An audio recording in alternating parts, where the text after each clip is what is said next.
আওয়ামী লীগ শেখ হাসিনার জন্ম দেয়, আওয়ামী লীগ শেখ মুজিবের জন্ম দেয়। এই আওয়ামী লীগকে বাংলাদেশের মানুষ লাল কার্ড দেখিয়ে দিয়েছে। বুকে পাথর চাপা দিয়ে অনেকেই নাকি অনেক কিছু মেনে নিয়েছেন।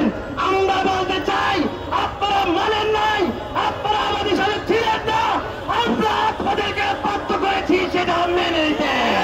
জুলাই গণহত্যার বিচার এই বাংলাদেশের মানুষ এখন পর্যন্ত দেখতে পায় নাই। জুলাই গণহত্যার বিচার করতে এই সরকার ব্যর্থ হয়েছে। জুলাই গণহত্যাকারী যারা আমাদের ভাইদেরকে গুলি করে মেরেছে, হুকুমদাতা যারা হয়েছিল, আমরা যারা ক্যান্টনমেন্ট আশ্রয় নিয়েছিল, সেই ক্যান্টনমেন্ট থেকে তাদেরকে সেফ এক্সিট দেওয়া হয়েছে। এখন নামে মাত্র আমাদের সামনে যাদেরকে বিচার করা হচ্ছে তারা মাত্র গুটি কয়েকজন, কিন্তু যারা বাংলাদেশে অবস্থান করেছে তাদেরকে কেন বাংলাদেশ থেকে বাইরে পালাতে সহযোগিতা করা হয়েছে সে প্রশ্নের উত্তর বাংলাদেশের জনগণের সামনে দিতে হবে। আজ আমাদেরকে শোনা হচ্ছে বুকে পাথর চাপা দিয়ে অনেকেই নাকি অনেক কিছু মেনে নিয়েছেন। আমরা বলতে চাই, আপনারা মানেন নাই, আপনারা আমাদের সাথে ছিলেন না, আমরা আপনাদেরকে বাধ্য করেছি সেটা মেনে নিতে। এবং এই জুলাই গণঅভ্যুত্থানের মধ্যে বাংলাদেশে তরুণ প্রজন্মের যে আকাঙ্ক্ষা, তরুণ প্রজন্মের যে উচ্চাকাঙ্ক্ষা, তরুণ প্রজন্মের যে আকাঙ্ক্ষা, সে আকাঙ্ক্ষার বিরুদ্ধে যারাই দাঁড়াবে জনগণ তাদের বিরুদ্ধে ব্যবস্থা গ্রহণ করতে বাধ্য হবে।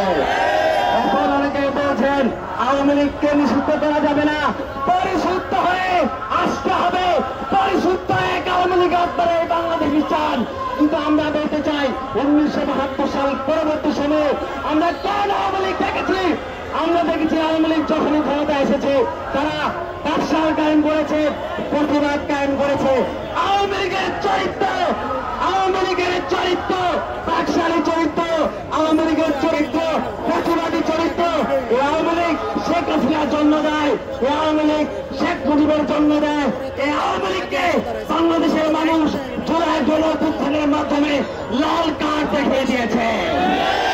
যে আওয়ামী লীগকে বাংলাদেশের মানুষ লাল কার্ড দেখিয়ে দিয়েছে, সে আওয়ামী লীগকে আমরা বাংলাদেশের রাজনীতির ময়দানে কখনোই দেখতে চাই না।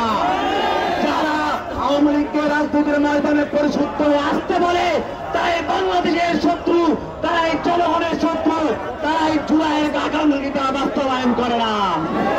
আমরা বলতে চাই অবিলম্বে আওয়ামী লীগকে নিষিদ্ধ করতে হবে, অবিলম্বে আওয়ামী লীগকে নিষিদ্ধ করতে হবে।